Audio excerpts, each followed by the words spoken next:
औज़ुबिल्लाहि बिस्मिल्लाहिर्रहमानिर्रहीम। Political philosophy को हम पढ़ रहे हैं। तो पॉलिटिकल साइंस जो है इनिशियली इसको पॉलिटिकल फ़िलासफ़ी ही कहते थे, ठीक है। इन्हीं पॉलिटिकल स्टेट की स्टडी को पॉलिटिकल थॉट जो है ये एक पॉलिटिकल साइंस की स्टडी ही है। उसका पार्ट है, ठीक है। और फिलासफी क्या करता है?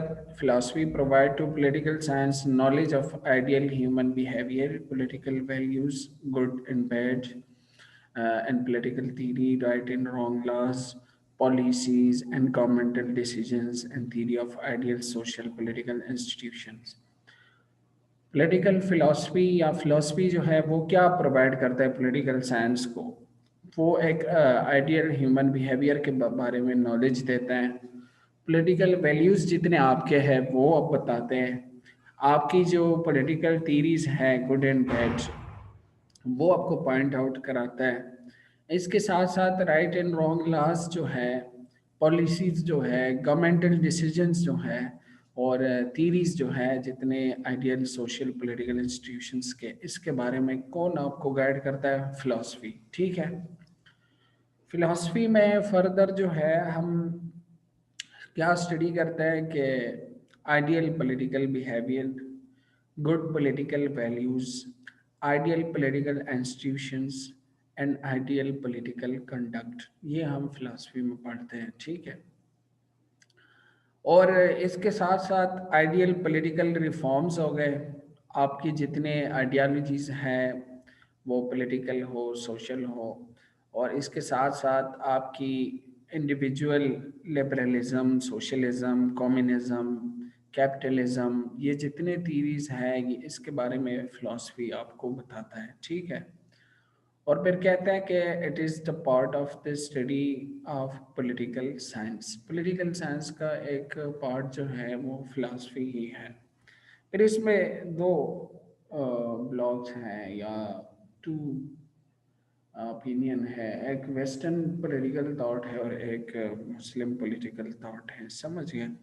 और ईच पॉलिटिकल आइडियोलॉजी जो है वो पर्टिकुलर है और distinct philosophy of the state है, समझ गए। उसके हर एक के अपने प्रोज एंड कॉन्स हैं, और हम इसको इस तरह देखते हैं, ठीक है।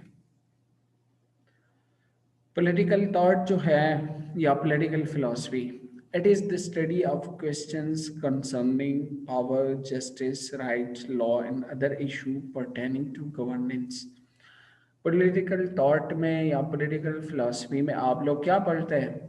आप लोग ये क्वेश्चंस, इस क्वेश्चन को पढ़ते हैं या उन क्वेश्चंस को पढ़ते हैं जो कंसर्न होता है किस चीज़ के साथ? पावर के साथ, जस्टिस के साथ, राइट के साथ, लॉ के साथ, और इस तरह जो गवर्नेंस के साथ जो इश्यूज रिलेटेड है। For example theory of justice, जिस तरह हमने पढ़ लिया प्लेटो का, प्लेटो थ्योरी ऑफ जस्टिस परसों हमने पढ़ लिया था लास्ट वीक में। तो उसमें आप जो गवर्नेंस के साथ जस्टिस रिलेटेड है, या जो गवर्नेंस के साथ जस्टिस के बारे में हमने पढ़ा था कि एक प्लेटो कह रहा था कि एक प्रॉपर एजुकेशन सिस्टम जो है, अगर उससे एक बंदा निकले 50 ईयर तक पढ़े तो ये उसका हक है कि वो रोलिंग करे। तो इस तरह के बहुत सारे इश्यूज जो है जो गवर्नेंस के साथ कंसर्न होते हैं, तो उसके लिए जो है हम क्या पढ़ते हैं? वो हम पॉलिटिकल थॉट में या फिलॉसफी में पढ़ते हैं। फिलॉसफी, पॉलिटिकल फिलॉसफी में हम उन क्वेश्चंस को एड्रेस करते हैं जो आपकी गवर्नेंस की राइट्स, लॉ, या इस तरह के और बहुत सारे issues, power, justice, distribution, means of production या डिस्ट्रीब्यूशन ऑफ रिसोर्सेज, जितनी सारी बातें हैं जो गवर्नेंस के साथ कंसर्न हो, उसको हम पढ़ते हैं पॉलिटिकल थॉट में या पॉलिटिकल फिलॉसफी में, समझ गए।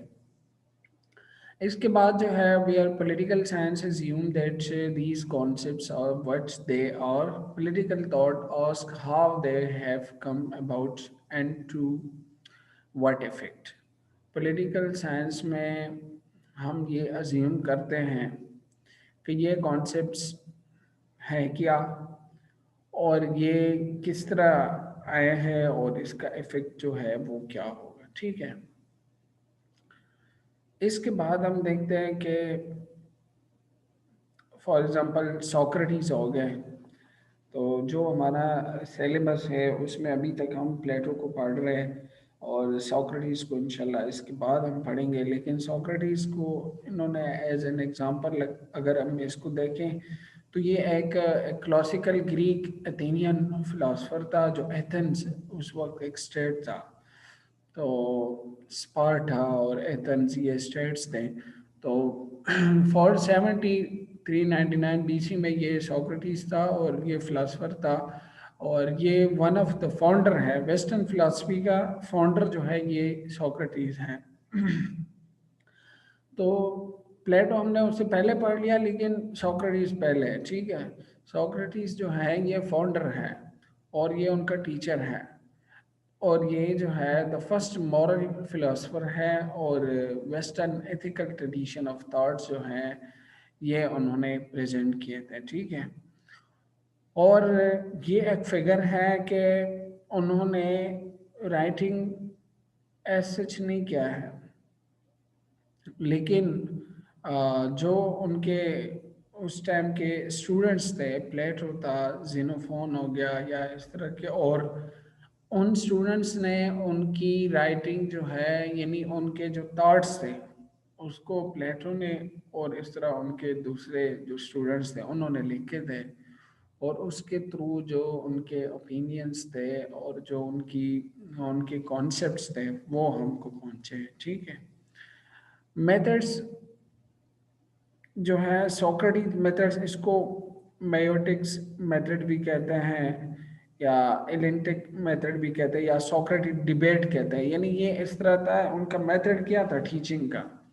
सोक्रेटिस का मेथड जो था टीचिंग का वो आसान से, अगर हम एक इजी वे में इसको देखें तो वो था डिबेट का। यानी वो एक कोऑपरेटिव एनवायरनमेंट में आर्गुमेंटेटिव डायलॉग करता था इंडिविजुअल के बीच में। यानी एक से क्वेश्चन करके किस तरह based on asking and answering question वो एक डिबेट रखता था। उस डिबेट में लोग आके शरीक होते थे और उस डिबेट में क्वेश्चंस होते थे और उसके आंसर। यानी आप इस तरह कह रहे एक स्टडी सर्कल टाइप चीज था कि लोग आके एक दायरे में बैठ के या इस तरह एक क्लास की शक्ल में बैठ के एक इशू पे वो डिबेट करते थे और उस डिबेट में वो एक दूसरे से क्वेश्चंस करते थे। और उन क्वेश्चंस के नतीजे में जो कॉन्सेप्ट्स या आइडियाज़ जो है वो उसके नतीजे में, उस क्रिटिकल थिंकिंग के नतीजे में, उस क्रिटिकल एनालिसिस के नतीजे में वो चीज़ों को कॉन्सेप्चुलाइज करते थे। और ये बहुत अच्छा मेथड है और आजकल जो रिसेंट रिसर्च है उसमें अभी लोग कह रहे हैं कि सबसे बेस्ट मेथड यही है कि लोग हम एक टॉपिक को डिबेट की शक्ल में देखें और उनको एनालाइज करें, उन पे क्रिटिकली उसको एनालाइज करें, क्रिटिकली उस पर थिंक करें और आप जो है उसमें से क्वेश्चंस निकालें और उन क्वेश्चंस को काउंटर क्वेश्चन फिर उसमें से आ जाए और उसको डिबेट की शक्ल में वो उसका सलूशन अगर हम फाइंड आउट करें तो उसके नतीजे में बहुत सारे नए आइडियाज़ यानी इनोवेटिव आइडियाज़ जो हैं, बहुत सारे न्यू थीरीज जो हैं, न्यू आइडियाज़ जो हैं एक्सक्यूज मी, वो उसके नतीजे में आएंगे, ठीक है। तो ये एक मेथड था सोक्रेटिस का, सोक्रेटिक डिबेट भी इसको कहते हैं। और एक कोऑपरेटिव एनवायरनमेंट था। एक तो मनाजरा है ना, वो जो जिस तरह हमारे माशरे में होता है और ये जो हमारे रिलीजियस कॉन्टेक्स्ट में जिस तरह अभी मुनाजरे का एक माहौल बना हुआ है ये बहुत गलत है। उसमें यह होता है कि एक बंदे का वो मौलाना साहब बस इसी पे वो होता है कि मैंने दूसरे को हराना है, नहीं।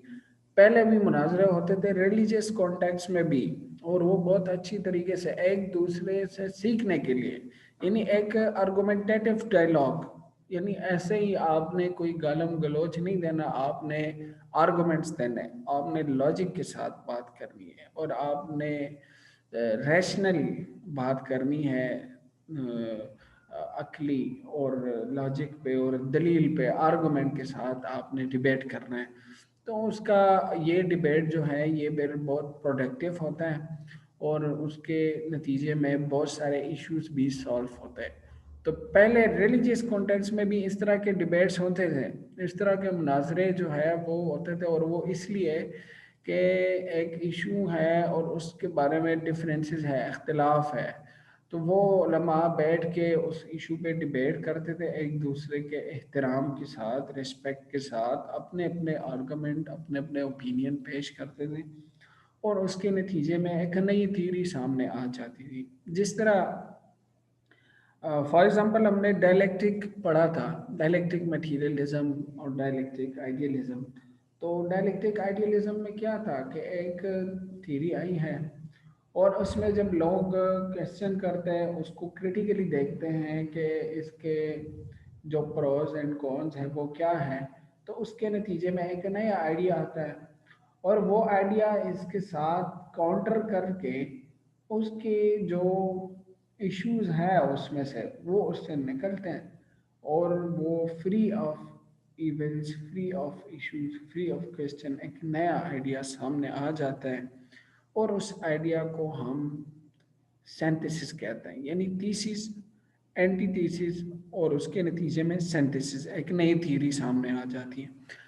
तो ये दरअसल ये कॉन्सेप्ट भी सोक्रेटिस से ही आया है कि सोक्रेटिस इस तरह लोगों को बिठाकर उनके आपस में क्वेश्चंस और आंसर और इस तरह डिबेट का एक सूरत उन्होंने बनाया था, उसमें थीसिस, एंटीथीसिस और एक नई थ्योरी सिंथेसिस जो है वो वजूद में आती थी। ठीक है। अच्छा, फिर प्लेटो जो उसका शागिर्द था, उन्होंने द रिपब्लिक लिखा था, द स्टेट्समैन लिखा था, द लॉज लिखा था, और ये सोक्रेटिस का स्टूडेंट था और अरिस्टोटल का फिर ये क्या था, टीचर था। यानी सोक्रेटिस का ये स्टूडेंट था 473-99 BC में, और टीचर किसका था, अरिस्टोटल का ये टीचर था, प्लेटो। सही है। और ये इन्होंने फिर एकेडमी बनाई, फाउंडर ऑफ द एकेडमी, और इसने क्या किया कि बेस्ट नोन ऑथर था उस वक्त फिलोसॉफिकल वर्क में, अनपैरेलल इन्फ्लुएंस, यानी उनके साथ कोई पैरेलल में कोई वो नहीं था, एक इन्फ्लुएंशियल कोई पर्सनैलिटी नहीं थी, वो एक ज़बरदस्त अपने वक्त का एक ऑथर था। ठीक है। और उन्होंने ये बहुत सारे बुक्स लिखे थे, the republic, the statesman, the laws. ये जो सोक्रेटिस ने जो कॉन्सेप्ट दिया था डिबेट का, उसको रियल प्रैक्टिकल शक्ल प्लेटो ने दिया था। प्लेटो ने एकेडमी बनाई थी, उस एकेडमी में लोग आके इस तरह के डिबेट्स होते थे और वो उसमें पढ़ते थे। ठीक है। इनका जो मेथड था वो थियोलॉजिकल था। थियोलॉजिकल ये है कि combination of inductive and deductive method, यानी जो उनकी फिलॉसफी थी वो उन्होंने जो फंडामेंटल एजम्पशन पहले से थे उसमें से निकाल के, यानी इंडक्टिव और डिडक्टिव मेथड इसको कहते हैं कि आप डिडक्शन जो है वो कयास को कहते हैं। आप अपना भी इनपुट दे और फिर उसमें से जो पहले से फंडामेंटल आपके एजम्पशन है उसमें से डिडक्शन कर ले, कयास कर ले, और आप चीज़ों को एनालाइज करके एक नया आइडिया आप पेश करें। तो ये प्लेटो का मेथड्स था। ठीक है। सोक्रेटिस को हम बाद में एज सच सोक्रेटिस को पढ़ेंगे कि वो उनका पूरा एक वो है, यानी इनके थीरीज हैं, इनके कॉन्सेप्ट्स हैं, तो वो तो हम बाद में पढ़ेंगे। लेकिन ये उनका एक थ्री बेसिक डॉक्ट्रिन जो था वो ये था कि वर्च्यू जो है वो नॉलेज है, यानी जो आपकी एंटायर पर्सनैलिटी है वो इंटेलेक्ट के थ्रू जो है वो क्या है, वो इन्फ्लुएंस होता है।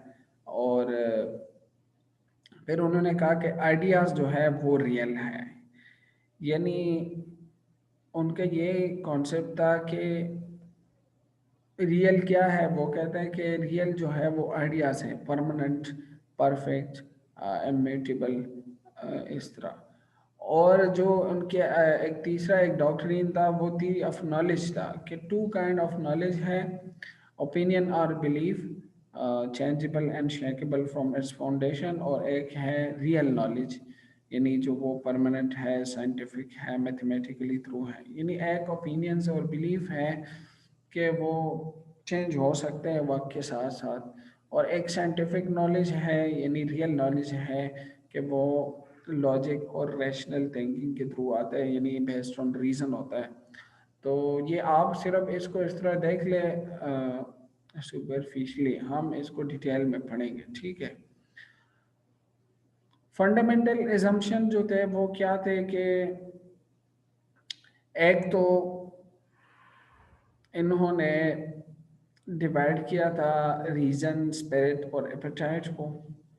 इन ह्यूमन माइंड की अगर हम डिवीजन करें, और इसको हमने प्लेटो में पढ़ा है कि reason, spirit, appetite, three class जो इस तरह उन्होंने डिवाइड किया था। फिर सोसाइटी को भी उन्होंने डिवीजन उसका क्या हुआ है, रूरल, सोल्जर और फार्मर्स, ठीक है।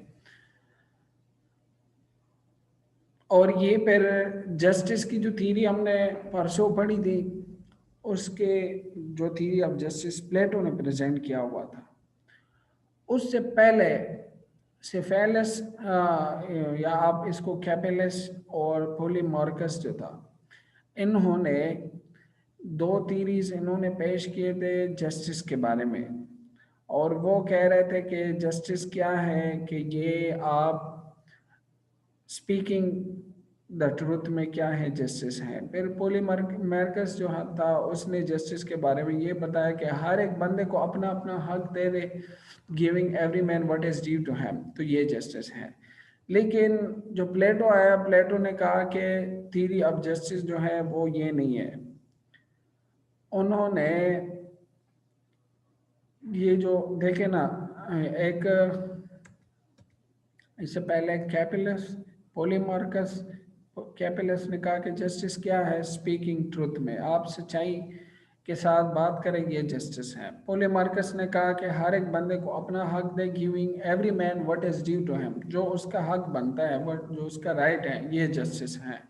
फिर एक तीसरा आया, इसको कहते हैं ट्रेसी मैकस। वो कहते थे कि जस्टिस जो है ये इंटरेस्ट ऑफ स्ट्रॉन्गर है। उसने कहा कि जस्टिस ये है, जो स्ट्रांग है उसका ज्यादा हक बनता है। यानी उसने ये कहा फॉर एग्जांपल के जो आपके स्ट्रांग है फाइनेंशियली या फिजिकली, उसको हक बनता है कि वो जुल्म करे। ये त्रेसी मैकस ने कहा था कि वो उसको हक बनता है कि वो जुल्म करे, वो अब लोगों पे जुल्म करे क्योंकि वो स्ट्रांग है। ये उनका कॉन्सेप्ट था। यानी उस वो ये कह रहे थे कि ये जो इनजस्टिस है ये बेटर है जस्टिस से, injustice is better than justice. ये रेडिकल थीरी थी। रेडिकल इसको कहते हैं, यानी एक्सट्रीम थीरी ऑफ जस्टिस। ये इन तीनों ने प्रेजेंट किया था इस तरह। जब प्लेटो आया, प्लेटो ने कहा कि नहीं, इस तरह नहीं है। उसने कहा कि जस्टिस जो है ये ऑलवेज बेटर है देन इनजस्टिस। और फिर उसने कहा कि जस्ट मैन जो है, यानी इंसाफ पसंद, वो एक अक्लमंद, वाइजर, स्ट्रॉन्गर और हैप्पियर बंदा होता है देन अनजस्ट। अनजस्ट बंदे से वो क्या होता है, ज़्यादा अक्लमंद, स्ट्रॉन्ग और हैप्पियर होता है। तो ये जो तीन हमने पहले, कैपिलस, पोलीमार्कस और ट्रेसीमेकस, इन तीनों ने ये जस्टिस के बारे में रेडिकल एक कॉन्सेप्ट दिया था, यानी एक एक्सट्रीम कॉन्सेप्ट दिया था कि इनजस्टिस अच्छा है।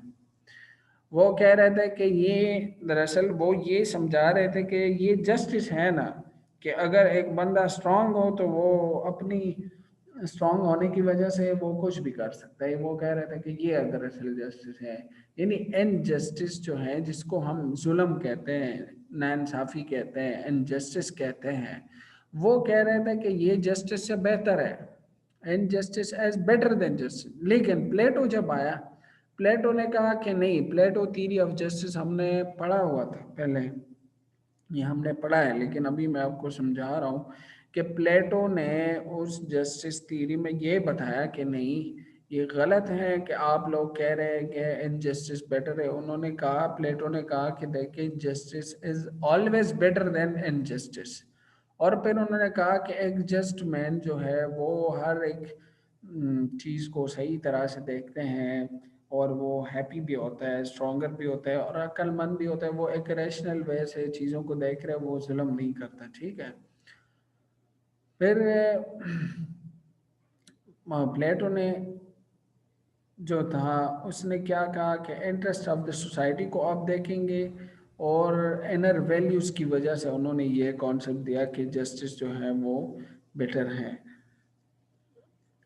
अच्छा, ये तीन थीरीज जो हैं पहले जो हमने पढ़ लिया, उसमें इशू क्या था?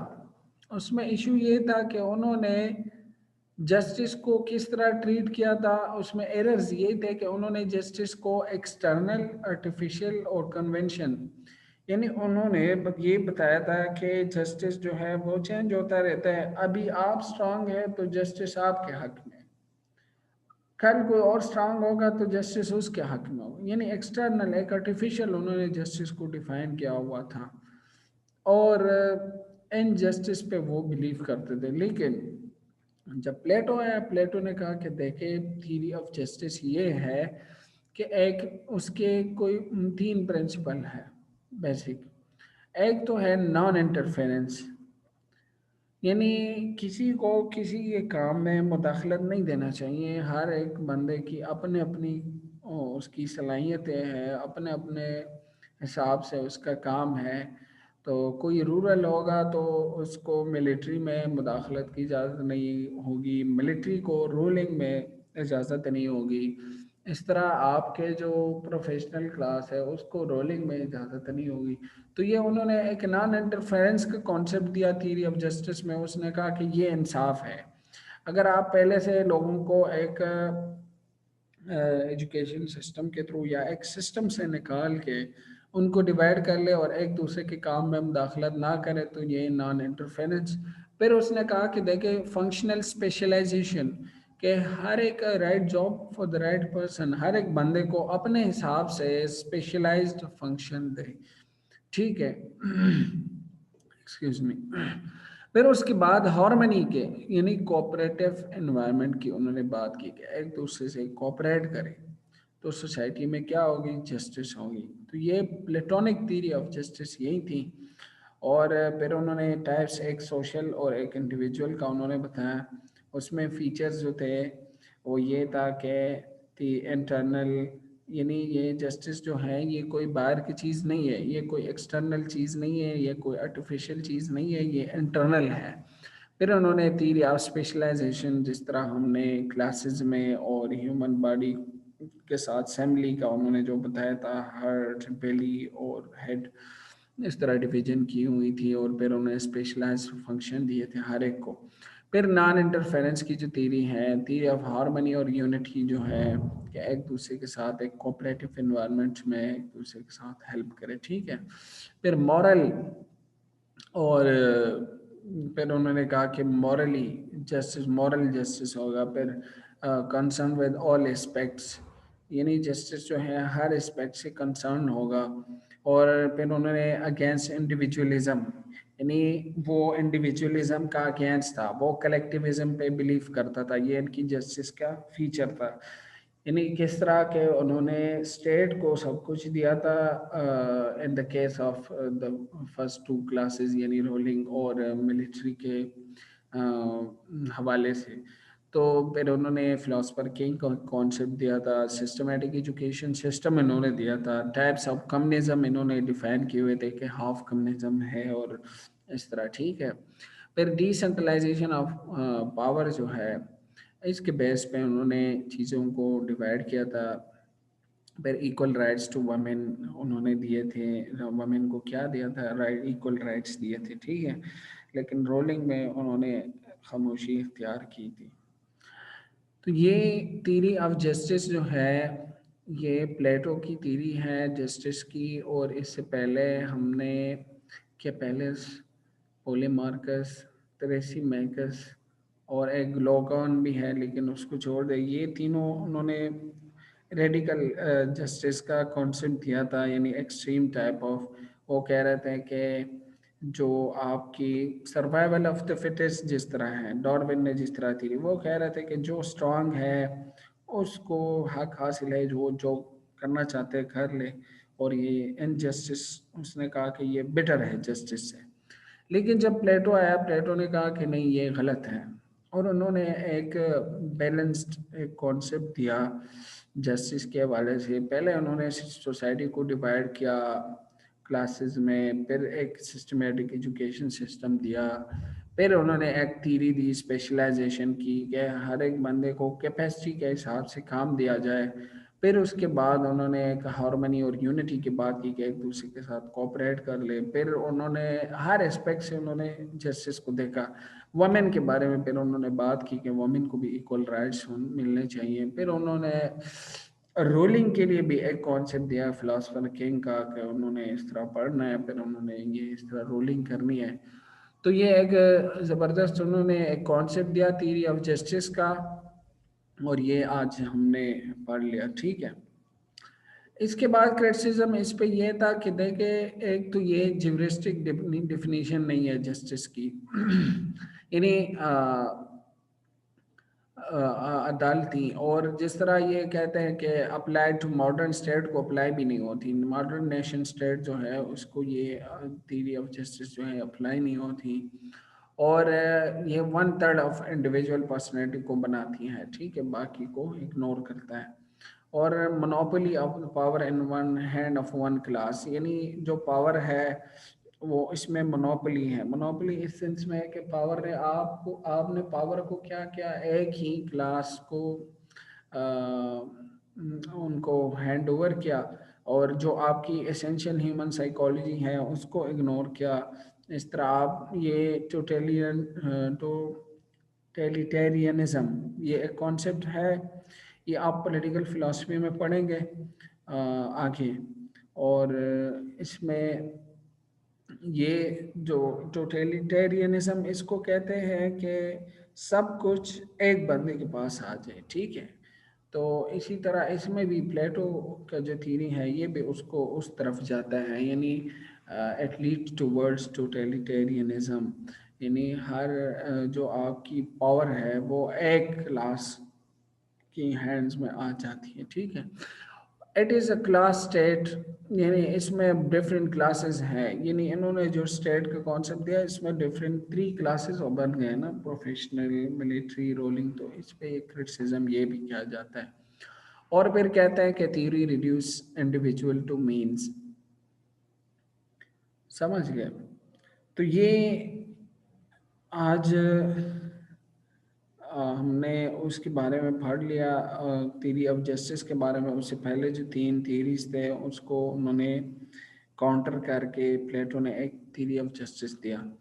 इसके बाद अगर हम जल्दी जल्दी उसकी एजुकेशन पे आ जाए, तो एजुकेशन में उन्होंने बताया था कि एजुकेशन फॉर ऑल होगा। फिर बॉयज़ और गर्ल्स जो हैं वो एक लिमिट तक वो एजुकेट होंगे। स्टेट एजुकेशन सिस्टम इन्होंने दिया था कि education should be provide by the state, not by the parents, ठीक है। इसके बाद उसके जो एम्स थे, एजुकेशन के एम्स क्या थे, कि लीडर्स, वो फ्यूचर के लीडर्स जो है, रूरल जो है वो डेवलप करें, हार्ड इनकम्पिटेंट वर्कर्स जो हैं वो डेवलप करें। इस तरह के जो आपके लीडर्स हैं विद मिलिट्री स्किल्स, वॉरियर्स, उसको प्रोड्यूस कर लें। Civil servant for the states जो है उसको प्रोड्यूस कर लें फ्यूचर के। और हाईएस्ट गोल ऑफ एजुकेशन उनका ये था कि द नॉलेज ऑफ गुड, यानी ह्यूमन को ये पता चले कि गुड क्या है, बैड क्या है। To nurture man to better human being is not merely awareness of particular benefits and pleasure, समझ गए। तो ये एक डेवलपमेंट, टोटल डेवलपमेंट था माइंड बॉडी और सोल का। ये उनका एम था एजुकेशन का, प्लेटो का।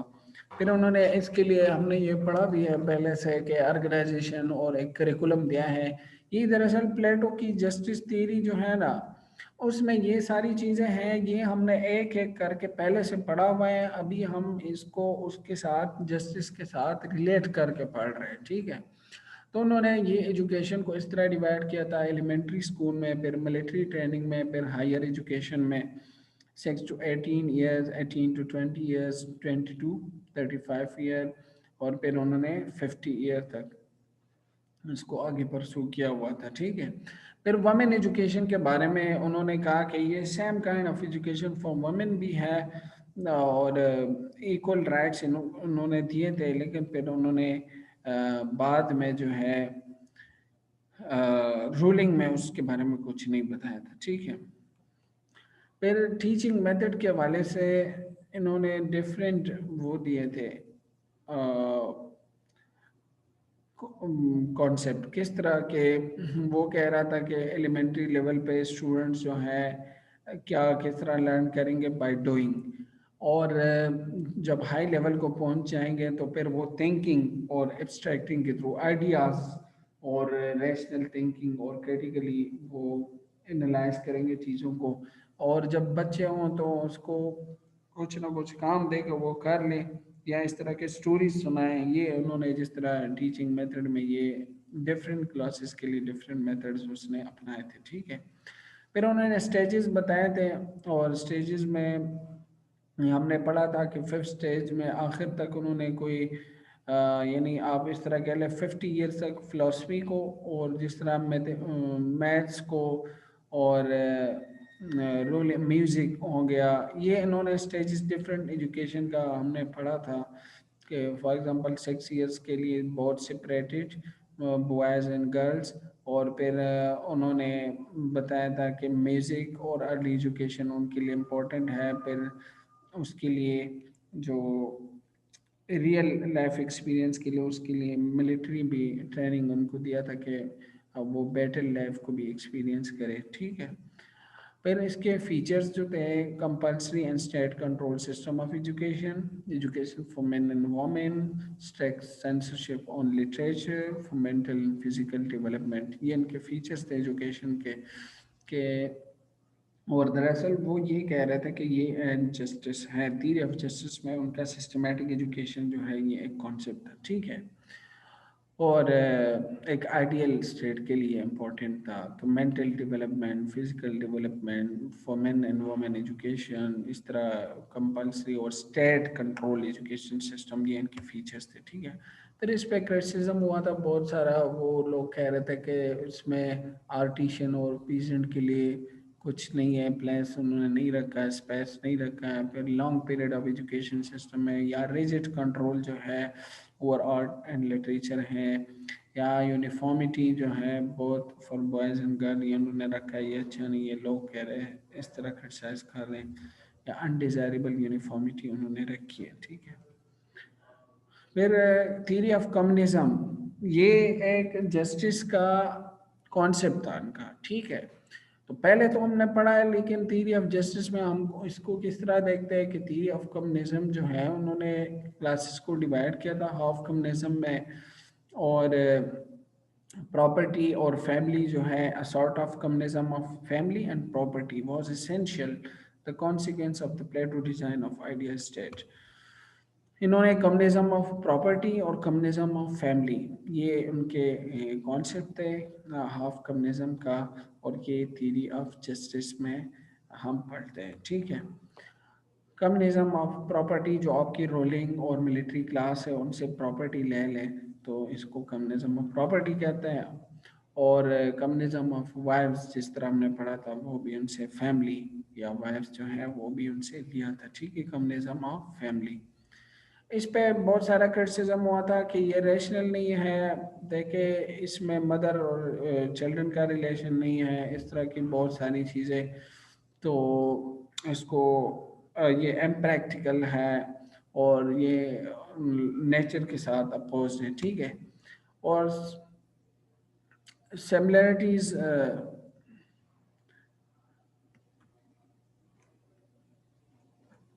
को छोड़ दे अभी, जिस तरह पे फिलोसफर किंग जो है, ये भी उनको थ्योरी ऑफ जस्टिस का कॉन्सेप्ट था फिलोसफर किंग, और ये एजुकेशन सिस्टम से निकल के 50 ईयर्स तक जब बंदा पढ़ता है तो वो फिर फिलोसफर किंग बनता है, और ये भी हमने पढ़ा ही है पहले से, लेकिन थ्योरी ऑफ जस्टिस में हम इसको देखते हैं, ठीक है। तो वो इसलिए कि वो वर्च्यूज ऑफ फिलोसफर किंग क्या है कि lover of wisdom, follower of truth, self control, lover of justice, com nature, selfless, good memory, ये चीज़ें जो है फिलोसफर किंग के लिए इम्पोर्टेंट है, ठीक है। फिर उन्होंने जो फीचर्स थे रोल ऑफ फिलॉसफी के, वो उन्होंने कहा कि original concept, rule of elite और product of long education, absolute rule, ठीक है। तो ये उनकी फिलॉसफी के फीचर्स थे। फिर इस पे बहुत सारा क्रिटिसिज्म हुआ था कि ये आप एक बंदे को इतना पावर देते हैं तो ये टोटलिटेरियन डॉगमास में जाते हैं, ये एब्सोल्यूट पावर जो है ये अच्छा नहीं है, ये टोटलिटेरियनिज्म को की तरफ जाते हैं, ठीक है। तो ये इस पे बहुत सारा क्रिटिसिज्म हुआ था, यहाँ तक काफ़ी है। आगे फैसिज्म और ये चीज़ें हम बाद में पढ़ेंगे। अभी जो है हमने थ्योरी ऑफ जस्टिस को एज सच कैपिलस, पोलीमार्कस और ट्रेसी मैकस, जिन्होंने रेडिकल जस्टिस कॉन्सेप्ट दिया था, उसके काउंटर में प्लेटो ने एक बैलेंस जस्टिस सिस्टम, और उसमें बहुत सारे फिलोसफर किंग आपके और इस तरह, देखिए मैं इसको, देखिए ये है कि theory of specialization, theory of non interference, theory of harmony and unity, एक दूसरे के साथ कोऑपरेशन, मॉरल, इस तरह इंडिविजुअलिज्म के अगेंस्ट यानी कलेक्टिविज्म का कॉन्सेप्ट, या फिलोसफर किंग का कॉन्सेप्ट, या एक सिस्टमेटिक एजुकेशन सिस्टम का कॉन्सेप्ट, या फिर इन्होंने जिस तरह इक्वल राइट्स दिए थे। तो ये इनका थ्योरी था जस्टिस के हवाले से प्लेटो का, और वो हमने डिटेल में पढ़ लिया, ठीक है।